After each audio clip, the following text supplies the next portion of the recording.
Durante el siglo XVII había perdido España gran parte del prestigio internacional del que había gozado durante los siglos anteriores.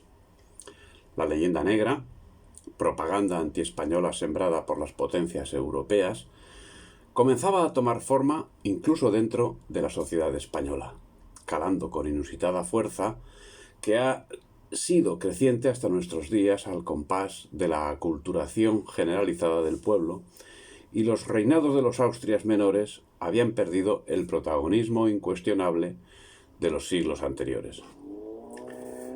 En 1648 se había firmado el Tratado de Münster-Westfalia, con el que se ponía fin a la Guerra de los 30 años, sin que España dejase sentir su opinión cuando había sido parte principal en el desarrollo de la misma, porque continuaba la Guerra del Rosellón, que alcanzaría su fin desastroso para España con la firma del Tratado de los Pirineos. Pero la paz de Westfalia ya significó un mordisco al poderío español, que se vio forzado a reconocer la presencia de los holandeses en la Guayana. Ya había perdido España, junto a gran parte de su prestigio, presencia importante en Europa. Sin embargo, y a pesar de todo ello, España continuaba pesando en el concierto internacional. Como consecuencia, a lo largo del siglo XVIII, las monarquías británica y española tuvieron enfrentamientos de envergadura en 4 ocasiones. La Guerra de Sucesión Española, entre 1700 y 1714. La Guerra de la Oreja de Jenkins, entre 1739 y 1740. La Guerra de Sucesión Austriaca, entre 1740 y 1748. Y la Guerra de los 7 Años, entre 1756 y 1763, que resultó desastrosa para la monarquía española. En dichos conflictos, los británicos intentaron controlar el comercio de los océanos Atlántico y Pacífico y obtener nuevos territorios en el Nuevo Mundo. Gran Bretaña había aumentado los agravios de modo considerable. Apresamiento arbitrario de buques españoles, establecimiento en Honduras para la corta del palo Campeche o el aumento del contrabando, entre otros. Al respecto del comercio, en estos momentos se veía gravemente afectado en el tráfico transoceánico, lo que ocasionó un auge sin precedentes del contrabando. Y finalmente, los más importantes contrabandistas acabarían siendo los principales aliados de los británicos a la hora de los conflictos que, iniciados en 1810, acabarían cercenando España. La decadencia de España era manifiesta, aunque su presencia en el mundo no dejaba de crecer. Llegó 1713, y con él el Tratado de Utrecht, que comportaba una nueva mutilación. Cerdeña y Nápoles, reinos que habían formado parte integrante de España, desde 1420 Cerdeña y desde 1504 el Reino de Nápoles, como parte sustancial del Reino de Aragón. Felipe de Anjou, Felipe V, nieto de Luis XIV, cedería su soberanía tras la Guerra de Sucesión a cambio del reconocimiento internacional de su derecho al trono de España. Y con esta trayectoria llegamos al inicio del momento que nos ocupa, al detonante de la destrucción total de España. La invasión napoleónica, culminación de una etapa de guerras en la que, no obstante su debilidad, que es discutida por algún historiador independiente, España había seguido impidiendo las ansias depredadoras de Europa. Pero el final iba a ser funesto para España, que había perdido el ímpetu de los siglos anteriores. La situación propiciaba un funesto desánimo en el espíritu nacional. Ya se hacía sentir el influjo de las mentiras vertidas por el materialismo europeo en relación a la historia negra escrita contra España, cuyos relatos, lejos de poder aplicarse a la realidad española, se acoplaban a la perfección a las actuaciones de ingleses y protestantes europeos en general. A pesar de algunos éxitos científicos, por ejemplo, en 1722 Juan Antonio de Mendoza y González observa y estudia con un telescopio un cometa no visible a simple vista, ya se hacía notar en exceso un creciente complejo de inferioridad y una cerrazón a las grandezas que indubitablemente habían hecho posible el hecho de España. Su realidad como curso natural del clasicismo griego y seguimiento también natural del Imperio Romano. Un pesimismo letal que, a falta de mentes preclaras como las que habían existido hasta el momento, debía conducir a lo que condujo. Sin embargo, debemos tener en cuenta que a pesar del pesimismo nacional que embarga a España desde estos tiempos, España mantenía una importancia militar, naval y económica de primerísimo orden, siendo, sin lugar a dudas, el primer imperio del mundo, cuyos territorios eran codiciados por los países europeos que, como lógica evolución de los movimientos protestantes de siglos anteriores, estaban cayendo aceleradamente en el materialismo y en el mercantilismo. Parecía, pues, que, a pesar de todo, el gigante podía sobrevivir. La realidad nos demuestra que finalmente eso no fue así. Tristeza y alegría, porque si por una parte España cayó en el foso en que actualmente sigue, queda la esperanza plausible de que los hechos reviertan a su cauce lógico. Pero en ese momento, cuando Inglaterra mostraba un poderío naval creciente en el Atlántico, al mismo paso que se debilitaba el de España, la defensa del territorio se llevó a cabo de forma eficiente a lo largo de casi todo el siglo XVIII, reteniéndonos en dificultades y aún sometida a humillantes tratados como el de Utrecht, no tanto el comercio, que se encontraba trufado de contrabandistas, como el control militar de todo el territorio nacional en los 5 continentes. En gran medida, ello se debió al hecho de que la América hispana seguía cumpliendo una función absolutamente crítica para la economía del mundo. Los virreinatos de Perú y de la Nueva España proporcionaban los flujos de plata que servían como la base para la circulación monetaria metálica de prácticamente todos los países del globo.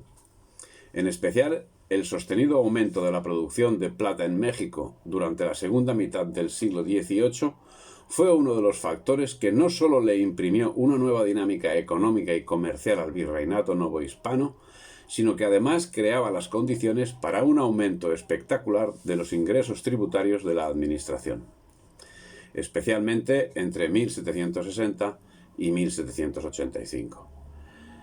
Las reformas borbónicas en la América hispánica constituyeron, pues, un notable ejemplo de la capacidad para usar el auge minero de la plata para la creación de un estado fiscal cada vez más productivo y eficiente a escala imperial.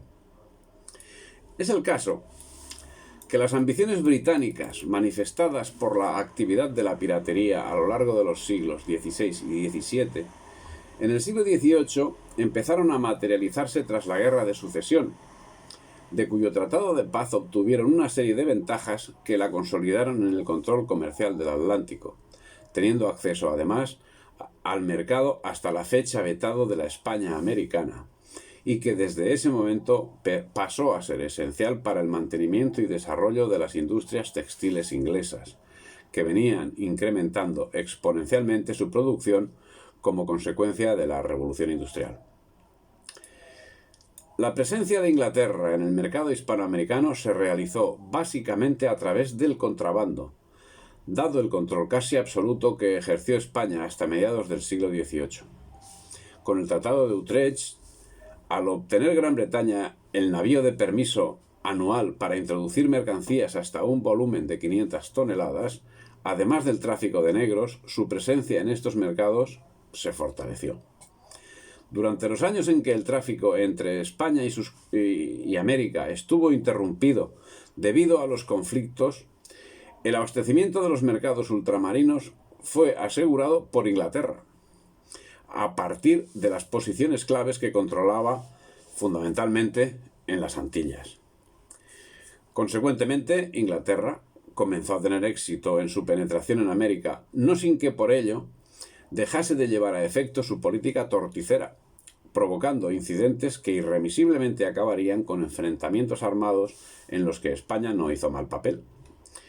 Entre los años 1727 y 1729 tiene lugar la enésima guerra anglo-española, tras la cual, finalizada la actividad de corsarios al servicio de Inglaterra, los mismos corsarios continuaron con su actividad de piratas al servicio de los mismos, para volver a ejercer de corsarios entre 1739 y 1748 con motivo de la Guerra del Asiento, o Guerra de la Oreja de Jenkins, y la Guerra de Sucesión Austriaca, entre 1740 y 1748. Bien, entre 1756 y 1763 tiene lugar la Guerra de los 7 años. Señala Guadalupe Pinzón que durante este conflicto quedó patente el poderío naval inglés. Hay que recordar que se trató de una guerra en gran medida con fines mercantiles, en la que Inglaterra se hizo con dos puertos clave del comercio español, como fueron La Habana y Manila. La intervención sobre estos asentamientos fue desastrosa para España, pues evidenció la poca posibilidad de esta corona de detener los avances ingleses, de que estos enemigos estaban apostados cerca de las colonias hispanas y de la necesidad de llevar a cabo cambios estructurales en las navegaciones, administración y defensa de las posesiones de ultramar. Bien, sin dejar de ser cierto el aserto, 16 años más tarde y entre 1779 y 1783, con el desarrollo de la Guerra de la Independencia de los Estados Unidos, quedaría, no obstante, en entredicho, al conseguir la Armada española neutralizar las acciones inglesas. Por otro lado, los intentos de recuperar Gibraltar durante el siglo XVIII fracasaron estrepitosamente. Hasta el momento, el tráfico esclavista que existió era de un nivel menor, siendo que España nunca antes participó en el tráfico, si bien los compró y mantuvo esclavitud en unos términos de baja intensidad y con un alto índice de manumisiones. Aunque Inglaterra había estado traficando ilegalmente con esclavos hacia los territorios españoles desde hacía casi un siglo, sus aspiraciones a hacerlo legalmente se vieron satisfechas con la firma del Tratado del Asiento de Negros el 26 de marzo de 1713. Este tratado se ratificó posteriormente en Utrecht junto con el Tratado Preliminar de Comercio y el Tratado Preliminar de Paz y Amistad.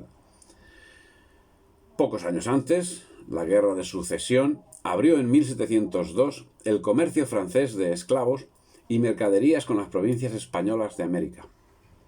Esta situación de postración no sobrevino casualmente si atendemos lo que señala Carlos Marichal en relación a la cualificación de las más altas estructuras de la monarquía. Al respecto, señala el autor de Entre las guerras imperiales y las guerras de independencia, la monarquía española se significó por la ineficacia. Durante la segunda mitad del siglo XVII, los monarcas de la dinastía de los Habsburgo españoles demostraron ser igualmente ineficaces. También es cierto que a partir de la primera mitad del siglo XVIII, la nueva dinastía borbónica y su administración fueron lentas en la materialización de reformas que asegurasen un nuevo dinamismo tanto en la metrópolis como en América. En medio de esta mediocre administración y entre 1739 y 1748 se desarrolló el enésimo enfrentamiento entre España e Inglaterra, en la que fue conocida como Guerra del Asiento o Guerra de la Oreja de Jenkins, que pasó a ser parte de la Guerra de Sucesión Austriaca a partir de 1742. En el curso de esta guerra se desarrollaría el célebre asedio de Cartagena de Indias el año 1741, que movilizó una armada británica cuyo número y potencia de guerra no sería superado hasta el desembarco de Normandía de 1945. La flota británica, compuesta por 186 naves y casi 27.000 hombres, fue derrotada por una guarnición española compuesta por unos 3.500 hombres y 6 navíos, y un capitán, Blas de Lezo. Es de señalar que en la gesta de Cartagena participaron 600 indios flecheros y voluntarios, mientras los británicos contaban entre sus filas con un importante contingente de esclavos. Aunque la aguideciente España seguía estando presente en Europa. Así, en 1743, se firmó el segundo pacto de familia entre Francia y España como acto de fuerza en el conflicto europeo que se daba en Austria con motivo de la Guerra de Sucesión, que se había iniciado en 1741 y conocería su final en 1748. Por este pacto de familia, el segundo hijo de Felipe V e Isabel de Farnesio, el infante don Felipe, se hizo con los ducados de Parma y Piacenza, si bien estos territorios no serían administrados por España. A la muerte de Felipe V, reinó Fernando VI entre 1746 y 1759, que según Eduardo Montagut Contreras se manifestaba más partidario de la neutralidad. Dice Montagut, se caracterizó por un menor protagonismo en los conflictos europeos y por una política de neutralidad. Se establecieron negociaciones con Inglaterra y Portugal para resolver algunos contenciosos. Destacaría la firma del Concordato de 1753 entre el Papa y España.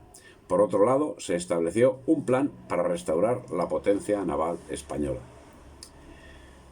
También se intentó la recuperación de los territorios que habían sido perdidos, el Rosellón, Gibraltar, logrando el éxito de la recuperación de Menorca en el curso de la Guerra de los 7 Años.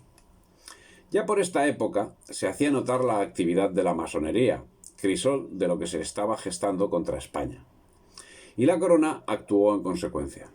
Así, por decreto de 2 de julio de 1751, Fernando VI prohibió en el reino la masonería, que se había instalado principalmente en las ciudades con puerto. El breve decreto señalaba que, como estaba prohibida por la Santa Sede y por las leyes, por tratarse de sociedad secreta, quedaba fuera de la ley. Pero los esfuerzos quedarían diluidos. Según el periódico La Reforma, de 18 de octubre de 1865, órgano de la francmasonería en España, la primera logia se estableció en 1726 en Gibraltar. Al año siguiente se estableció otra en Madrid, y en 1731 otra en Andalucía. El decreto resultó de poca o nula efectividad, ya que con el advenimiento de Carlos III, en 1759, la francmasonería se instaló en el mundo cortesano, que en torno al ministro Ricardo Gual, y conforme denuncia Vicente de la Fuente en su obra Historia de las sociedades secretas antiguas y modernas, llevó una política de docilidad a las instituciones y a las instrucciones de Inglaterra. Tan es así que no solo se permitió el tráfico negrero a los ingleses y franceses, sino que hasta en la misma España llegaron a constituir una compañía negrera, algo que siempre había sido rechazado. A partir de 1760, España resurgió y materializó un importante refuerzo en el ejército y en la marina, ayudado por las medidas económico-fiscales puestas en marcha por los ilustrados. Medidas fiscales que, por otra parte, ocasionarían disturbios en América, probablemente porque el espíritu ilustrado se distanciaba del espíritu humanista que había hecho posible, con un mínimo esfuerzo humano y un gran esfuerzo espiritual, conformar la estructura de los virreinatos americanos. En este tiempo se gestaban grandes descubrimientos científicos. Así, en 1755, Kant publicaba su trabajo sobre la génesis del sistema planetario, mientras Joaquín Velázquez de León estudiaba a través de los telescopios los eclipses de los satélites de Júpiter. En 1759 accede al trono Carlos III. A lo primero que tuvo que enfrentarse en 1761 fue a la Guerra de los 7 Años, como consecuencia de la invasión británica llevada a cabo en Honduras ese año tras la firma del pacto de familia entre la corona española y la corona francesa. Por primera vez, Inglaterra había demostrado su capacidad operativa en el mar y su capacidad para la ocupación permanente de territorios españoles. La ocupación de la provincia francesa de Quebec, ocurrida entre 1759 y 1760, y la invasión de La Habana, iniciada el 6 de junio de 1762, mostraron a España la necesidad de emprender reformas de profundidad en la Armada. España, sin embargo, no reaccionaba ante los acontecimientos. a pesar de que, como queda señalado, mantuvo guerras contra Inglaterra a lo largo de todo el siglo y contra Francia en los periodos de 1792 a 1795 y entre 1808 y 1814. Sin embargo, la invasión inglesa a Cádiz fue resistida y derrotada por la Marina española, prueba de su capacidad defensiva y del mantenimiento del imperio, pero poco más se hizo. En esta época, y gracias a la acción del Marqués de la Ensenada, España contaba con una armada acorde con sus necesidades. Pero a partir de ese momento, nos señala Rafael Olaechea, que las inversiones y dedicación que España prestaba a la modernización eran más bien escasas. Mientras Inglaterra invertía al año 1.280 millones de reales en su marina, España, que poseía la mitad de barcos, no gastaba anualmente sino 140 millones. Con esta actuación, sin ambiciones, llega la Paz de París, firmada en 1763, y con ella se pone fin a la Guerra de los 7 años. Los ingleses se quedan con Canadá. España recupera La Habana y Manila, cede Florida a Inglaterra y recibe en compensación Luisiana. Y a España no le reportó más ganancia que el conocimiento de su debilidad y la vergüenza de aparecer ante toda Europa como una nación sumamente débil. No obstante, hay quien afirma, a pesar de estos acontecimientos, que la decadencia española no era tan manifiesta. Para lo que argumenta que la Real Armada llegó a su tope histórico de más de 240 buques en activo, que durante esa época se cosecharon las mayores victorias contra Inglaterra, así como las mayores derrotas navales de ese país en toda su historia, como fueron la captura del doble convoy inglés en 1780 o el tema de Blas de Lezo en 1741. Se remodela la Armada con hombres como Mateo Mollán o Jorge Juan, el gran matemático, y aparecen los grandes capitanes que morirían en Trafalgar en 1805. Es en ese reinado y en el de Carlos IV cuando se logra el mejor nivel de vida en España y en la América. Todo ello cierto, pero también cierto que en 1763 la Paz de París no fue beneficiosa para España, como también, a pesar de las actividades del Marqués de la Ensenada y como ya ha quedado señalado, la inversión anual en las necesidades de la Armada española apenas superaba la 10ª parte de lo que su enemigo natural, Inglaterra, invertía en la suya. Por múltiples motivos, la España europea estaba convulsa. Leopoldo de Gregorio, marqués de Esquilache, español de Sicilia, favorito de Carlos III, era en aquellos momentos el ministro de la Guerra y ministro de Hacienda. Funciones que, según el diplomático danés Anton Larrey, siendo desempeñadas conforme marcaba la trayectoria del biministro, sería imposible que España saliera de su profundo anonadamiento. Esquilache centró su actividad en el control de las aduanas y en el establecimiento de estancos, aspectos que tendrían duras repercusiones no solo en la España peninsular, sino que serían el motivo principal de la Revolución Comunera de América. Las circunstancias del momento hicieron que el biministro Leopoldo de Gregorio y el ministro de Estado Jerónimo Grimaldi se convirtiesen en personajes sobre los que la desazón popular, con mayor o con menor razón, acabaría concentrando su ira. El embajador danés, en 1764 y en carta cifrada, daba su opinión sobre la situación española a su gobierno en estos términos: una monarquía tal como está regida la de España, una nación entera hundida en la más profunda miseria, agotada por las vejaciones y los impuestos, sin que estas contribuciones pongan al soberano en estado de protegerla con suficiente eficacia, debido a los enormes abusos que se han ido acumulando en todas partes y a la relajación general de toda la maquinaria. Un pueblo que de un día a otro se ve en el triste estado de tener que combatir contra la más horrible carestía es muy poco apto para producir celos a sus vecinos. Y apenas defendería sus propios hogares, que casi le resultan una tierra extraña, desde el momento en que cesa de suministrarle las más elementales necesidades de la vida. Lamentable. Máxime si tenemos en cuenta que las circunstancias de esas afirmaciones, realizadas como informe secreto para un gobierno extranjero y no como declaraciones públicas, aparecen como certeras y carentes de otro ánimo que no sea el de informar los aspectos más cercanos a la verdad. La situación popular, así, era de penuria económica, lo que era aprovechado por los especuladores en beneficio propio.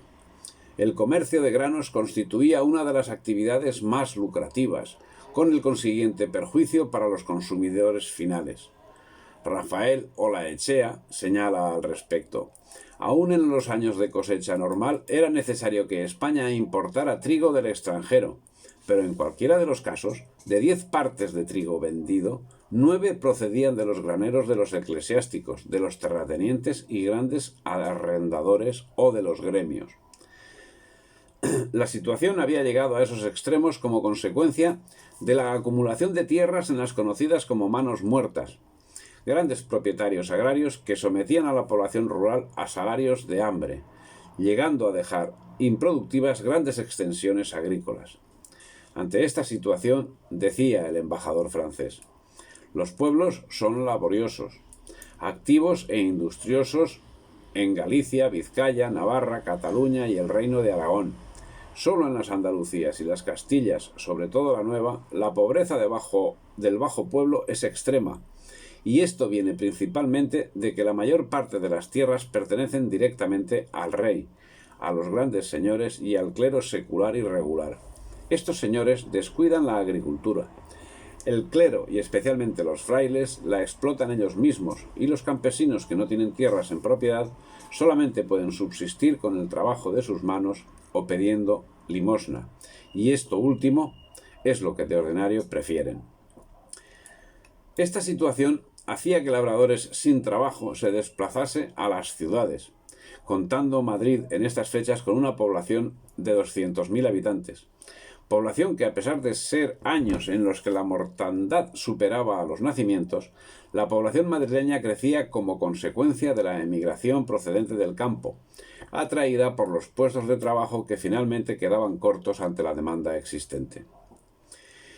En estas fechas, el precio del trigo había subido en Madrid de 8 a 26 reales, y los precios de los artículos de primera necesidad se habían quintuplicado en una década. La situación iba agravándose con el tiempo, hasta el extremo que a la salida del rey de un acto religioso, la población gritaba: «¡Danos pan y muera Esquilache!».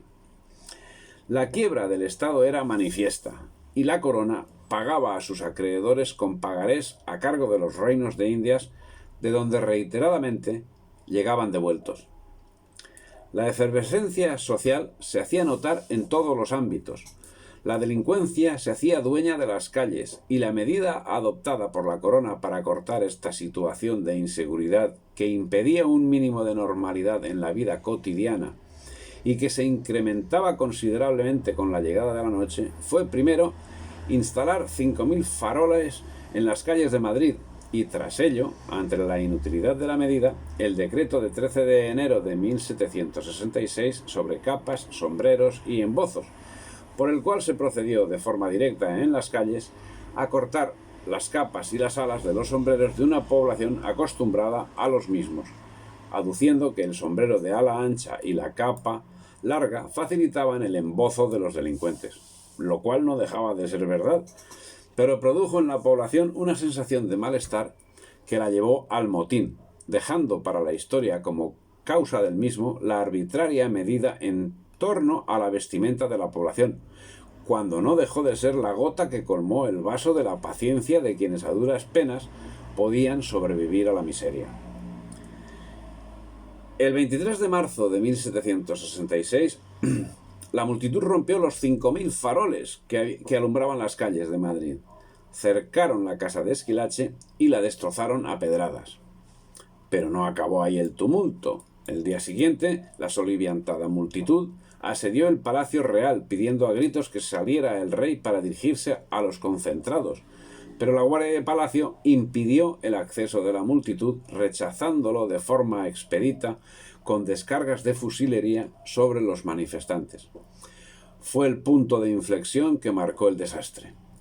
Las turbas, azuzadas por los excesos de los privilegiados y finalmente desmandadas, se enfrentaron a los soldados, a los que les mataron hasta 10 efectivos, que luego arrastraron por las calles, hasta que los quemaron. Fue el inicio de una escalada de motines que se sucedieron a lo largo y ancho de la España peninsular. Finalmente, habló Carlos III a la multitud, aceptando todas sus peticiones, bajando el precio del pan, aboliendo la junta de abastos, manteniendo el uso del traje que llamaban tradicional, aunque en purismo no lo era, y desterrando a Esquilache.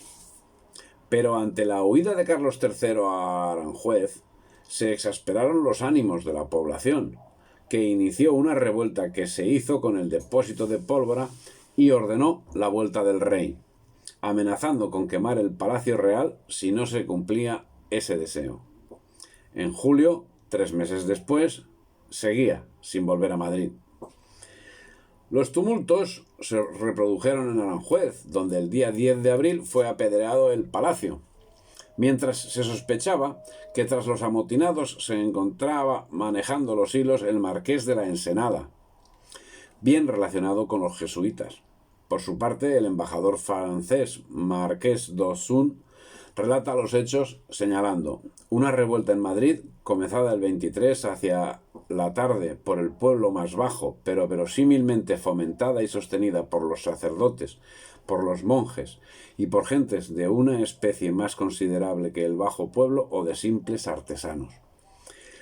Los cortesanos Ricardo Guall, el duque de Alba, el conde de Aranda, Roda, Campomanes, José Moñino Redondo, conde de Floridablanca, Azara y otros impidieron que se tomasen medidas para cortar el motín, al tiempo que hicieron correr la voz de que el motín había sido promovido por los jesuitas.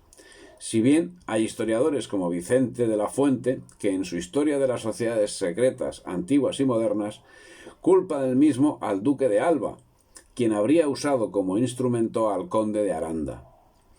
El caso es que el motín de Esquilache, como años después sucedería con el motín de Aranjuez con otros fines, parece que fue provocado con el objetivo de conseguir la expulsión de los jesuitas, que eran los valedores de la Contrarreforma y los únicos que se podían oponer intelectualmente a los masones, en cuyas filas militaban los cortesanos citados y otros de menor significación. Si Esquilache era o no era tan nefasto como nos ha llegado, será cuestión de hacer una investigación aparte. Yo personalmente no me atrevo a definirme. Al fin, el motín sirvió como excusa para proceder a la expulsión de los jesuitas, medida que se produjo en Portugal y Francia antes de producirse en España, de donde fueron expulsados según pragmática sanción de 1767.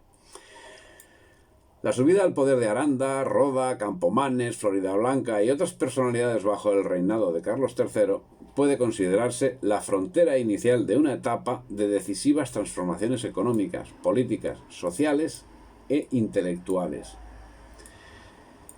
auspiciadas por la masonería, que por su parte iba asentando sus reales y la anarquía se apoderaba de todo el orden social. Al respecto, el masón limeño Pablo de Olavide, residente en Madrid y posterior conspirador, escribía: «Parece que España es un cuerpo compuesto de muchos cuerpos pequeños, destacados y opuestos entre sí, que mutuamente se oprimen, desprecian y hacen una continua guerra civil.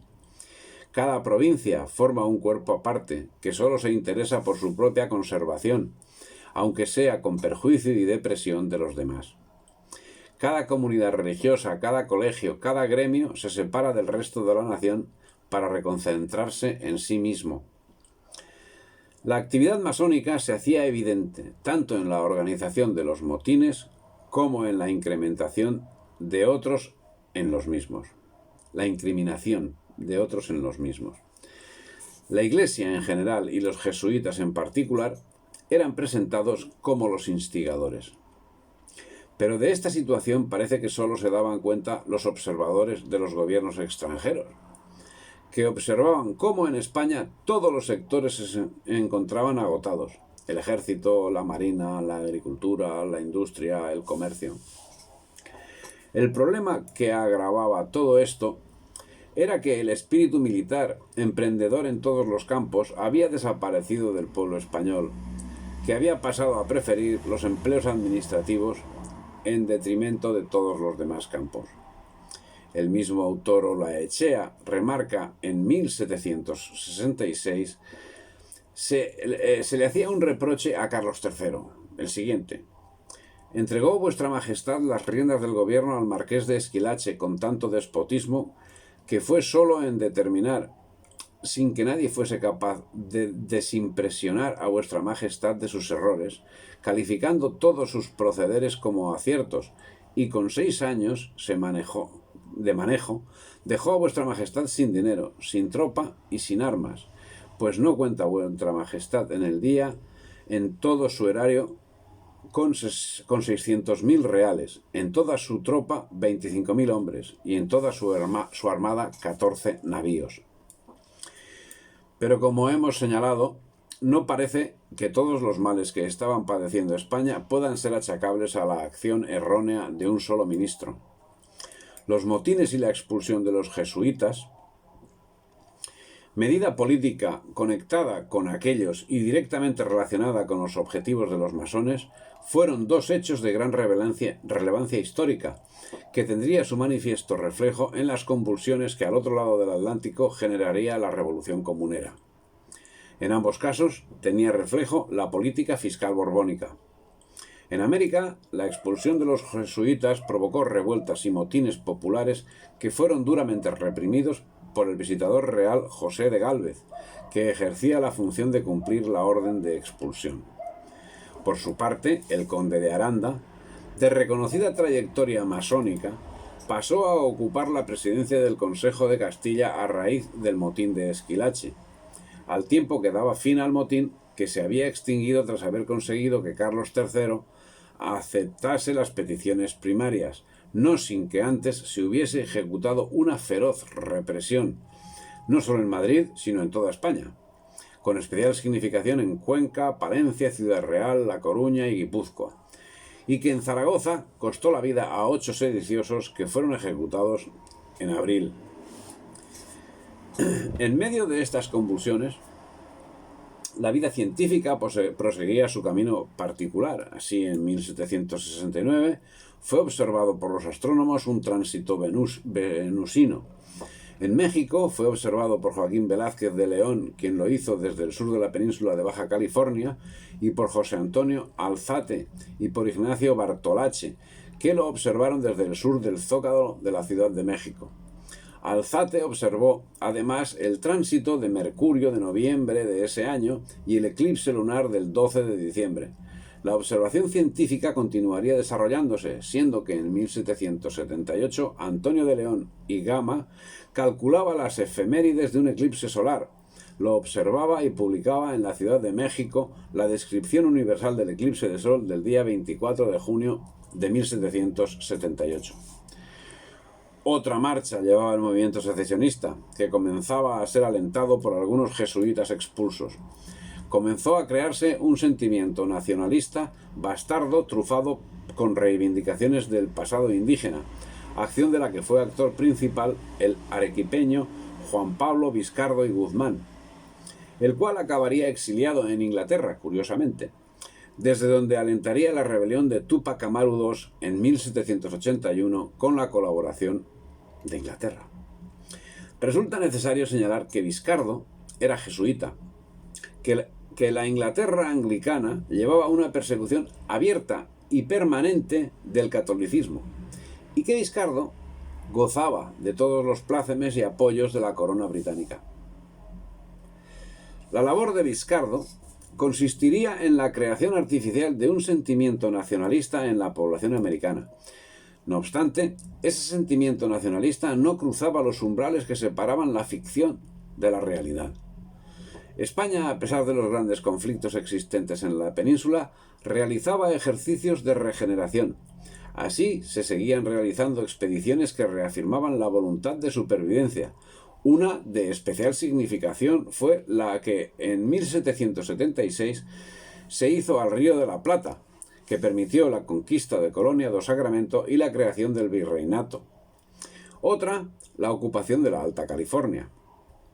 En 1778, y mientras James Cook, llegaba a Hawái, se forma la alianza entre España y Francia durante la Guerra de Independencia de los Estados Unidos, reforzando así la posición tomada en 1776 cuando Bernardo de Gálvez materializó la decidida ayuda española para la independencia de las 13 colonias de la Compañía de las Indias Occidentales Británicas, que daría lugar a los Estados Unidos de Norteamérica. Al respecto de esa ayuda, Patricio Lons señala que antes de la declaración de guerra, España ya ayudaba a los norteamericanos secretamente. En 1777, Benjamin Franklin, el representante americano en Francia, pidió la ayuda secreta de España a las colonias, que obtuvo 215 cañones de bronce, 4.000 tiendas, 13.000 granadas, 30.000 mosquetes, bayonetas y uniformes, más de 50.000 balas de mosquete y 300.000 libras de pólvora. Franklin agradeció por carta al conde de Aranda toda esta ayuda, de la que posteriormente recibió 12.000 mosquetes más enviados a Boston desde España. Además, España dio casi 2 millones de libras a los insurrectos. Consecuencia directa de la actividad de España en 1783, Gran Bretaña perdió las 13 colonias que conformarían los Estados Unidos. En contraste, el Estado español en América siguió vigente hasta las guerras de independencia ocurridas entre 1810 y 1824. Pero no obstante, los principios que guiaban a España en este empeño son bien diversos de los perseguidos por Gran Bretaña en su directísima participación en los procesos de disolución de España. Como muestra hay que señalar que en la tumba de Washington no existe ninguna placa del ejército español agradeciendo la colaboración de aquel, mientras en la Catedral de Quito, en la tumba de Sucre, existe una placa del ejército británico agradeciendo su colaboración. ¿Quién servía a quién? Evidentemente, España servía a los Estados Unidos con el ánimo de debilitar a Gran Bretaña, mientras Gran Bretaña urdió las guerras separatistas de América para destruir España. Pero parece evidente que los norteamericanos medían las contrapartidas de manera bien diversa a las aplicadas por los libertadores de Hispanoamérica. Dentro de la corte, y encabezados por el conde de Aranda, existían opiniones encontradas respecto a la participación de España en la independencia de los Estados Unidos. A ese respecto, Rafael Anes y Álvarez de Castrillón nos señala: Pedro Pablo Abarca de Bolea, conde Aranda, presenta al rey una memoria secreta en la que dice que la independencia reconocida a las colonias inglesas es para él motivo de dolor y de temor, por las dificultades que veía para que España conservase los dominios americanos, ya que jamás unas posesiones tan extensas, colocadas a tan grandes distancias de la metrópoli, se han conservado por mucho tiempo, decía. Cabría pensar que el temor provenía que el ejemplo de las colonias británicas fuese seguido por las españolas, pero sin negar que eso pudiese suceder, el peligro que contempla es otro: el poder que podía alcanzar la República Federal Norteamericana, el poder, señala, de la nueva potencia que acabamos de reconocer. Añade que esa República Federal ha nacido pigmea, por decirlo así, y ha tenido necesidad de apoyo y de la fuerza de dos potencias tan poderosas como la de España y la de Francia para conseguir su independencia. Pero llegará el día en que será un gigante, un coloso terrible en esas comarcas, y olvidará entonces los beneficios que ha recibido y no pensará más que en enriquecerse. Pero salvo en círculos masónicos manejados por Inglaterra, la independencia de Estados Unidos no tuvo ninguna consecuencia inicial en los hispanoamericanos, que siempre se mostraron como naturales miembros de la monarquía española, que seguían los acontecimientos de la guerra a través de la prensa, que, como la Gaceta de Madrid o el Mercurio, circulaban profusamente en el mundo hispánico. Eran bien otros los motivos y los intereses que propiciaron la separación de los reinos americanos. Ya en 1600 se creó en Londres la Compañía Inglesa de las Indias Orientales, que perviviría como tal hasta 1858, cuando fue clausurada por el gobierno británico. Holanda hizo lo propio en 1602 con la Compañía Holandesa de las Indias Orientales, o BOC, mientras los franceses esperaron hasta 1664 para constituirla. Con estas compañías de carácter marcadamente pirático, consiguieron asientos en Extremo Oriente e intentaron conseguir asentamientos en América. A punto estuvieron de conseguir sus objetivos en 1638, cuando fue descubierta la Complicidad Grande, que fue desarticulada por la Inquisición en auto de fe de 23 de enero de 1639. Ya lo habían intentado en 1600, en su ataque a Chiloé, los piratas Jaques Mau y Simón de Cordes, quienes lograron implicar a los araucanos en la empresa, los cuales, finalmente, conocedores de las artes de los aliados, acabaron por combatirles. Y otras acciones fueron llevadas a cabo por un ejército de piratas, entre los que destaca Drake, Cavendish, Raleigh o Merrick. Y por supuesto, seguirían intentando hasta conseguirlo. El primer caso de envergadura dado en este sentido fue, sin lugar a dudas, el Tratado de Utrecht, por el cual tenía Inglaterra licencia para comerciar con América, sin que por ello renunciase a la actividad del contrabando. Y sin lugar a dudas, ese sería el medio aplicado por Inglaterra para romper la unidad de España. El objetivo, la colonización del mismo, incluida la misma península. Y el modo, disolviendo el imperio en provincias cuyo comercio sería manejado por empresas inglesas.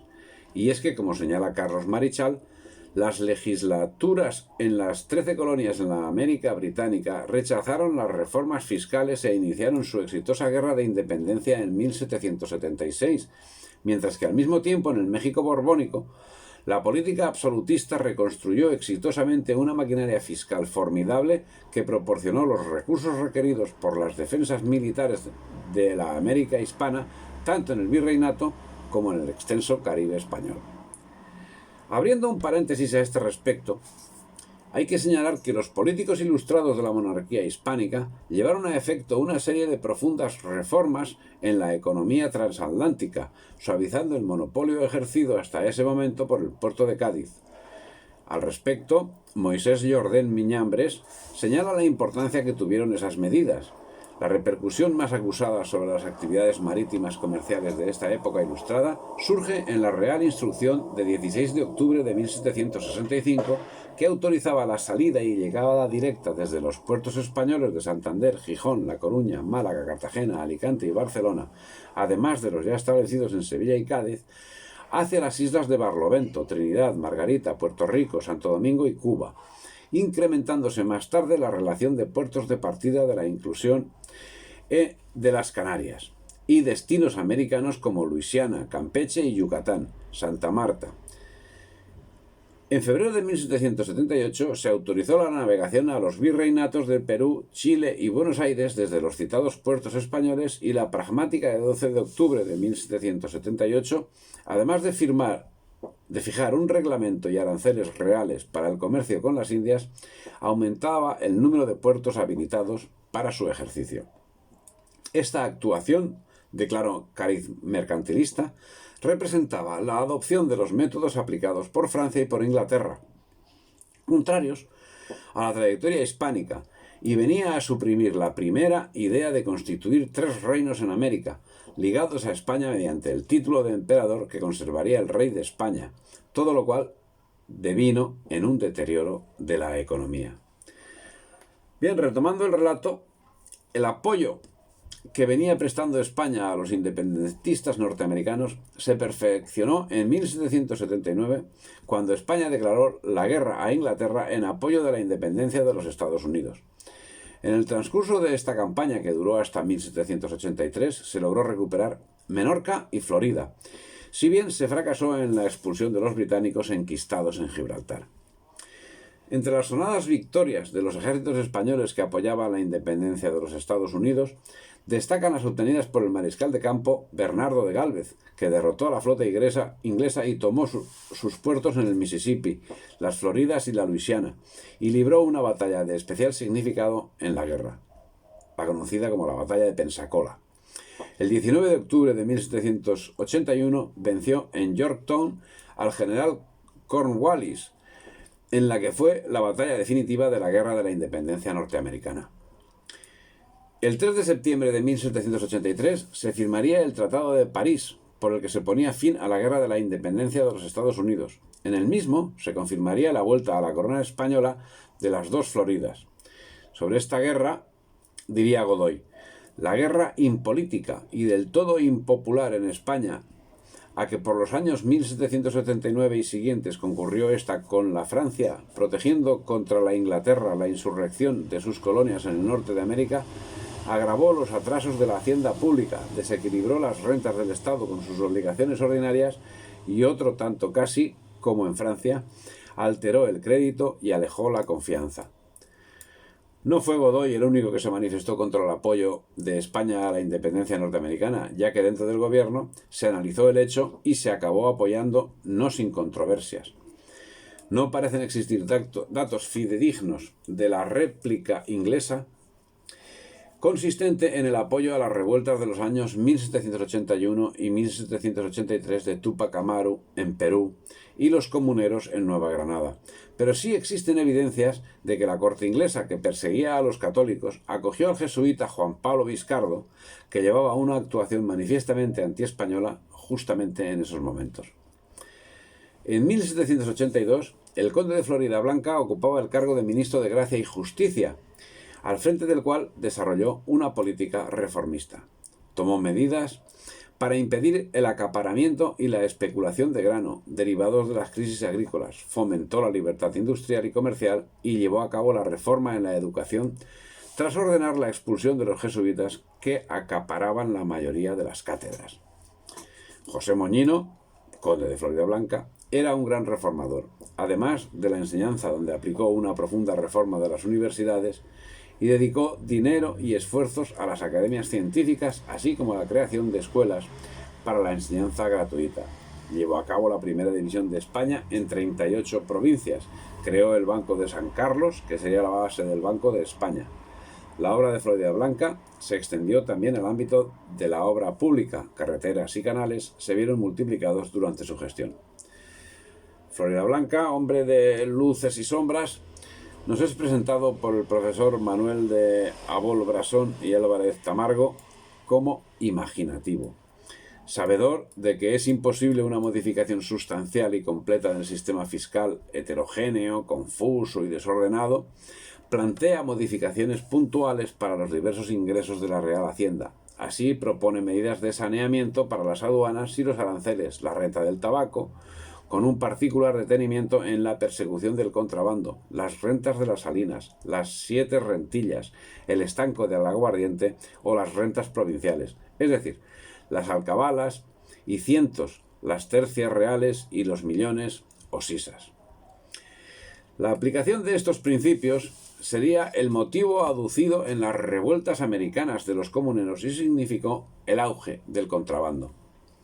En estos momentos España ya no contaba como entidad decisiva en las relaciones internacionales y se encontraba mediatizada por Francia, cuyo poder era hegemónico en Europa y se servía de España para sus intereses, y por Inglaterra, cuya hegemonía en el mar era incuestionable. Conscientes de esta situación y previendo las acciones que efectivamente llevaría a cabo Inglaterra en los inicios del siglo XIX, parece que el conde de Aranda propuso la creación de 3 reinos, el de México, el de Perú y el de Costa Firme, poniendo en cada uno de ellos a un infante español a título de rey, siendo el rey de España emperador. Pero la propuesta quedó en proyecto, o nunca existió en la mente de este reputado masón, según señalan expertos en estos asuntos. En 1787 es promulgada la Constitución de los Estados Unidos, al tiempo que en España el conde de Floridablanca emite una instrucción reservada que toca todos los capítulos de la vida nacional e internacional.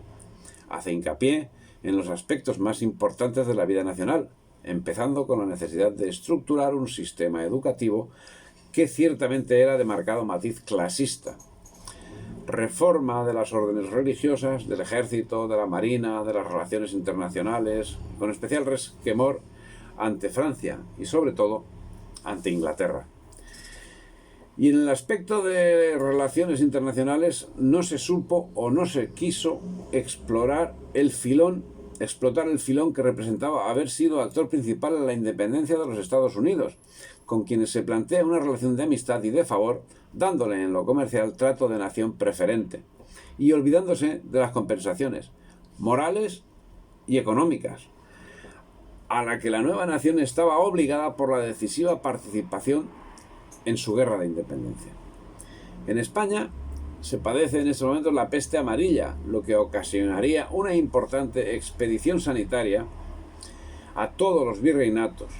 Ya ha iniciado el nuevo siglo, que viene a reafirmar el carácter generador de la monarquía española, mientras otra peste, la del latifundio, que se había ido formando especialmente en Andalucía, estaba colapsando la producción agrícola, cuyas tierras estaban vinculadas a mayorazgos y a propiedades eclesiásticas blindadas con privilegios. En el campo científico, en las postrimerías del año y del reinado de Carlos III, se iniciaría en septiembre de 1788 un importantísimo viaje de exploración científica encabezado por el teniente de navío Alejandro Malaspina y por José de Bustamante Guerra, con el objetivo de dar la vuelta al mundo hispánico.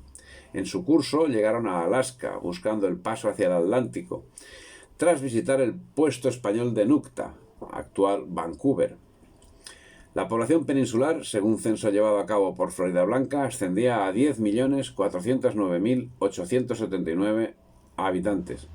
Con esta situación, el 14 de diciembre de 1788 fallece Carlos III y accede Carlos IV al trono.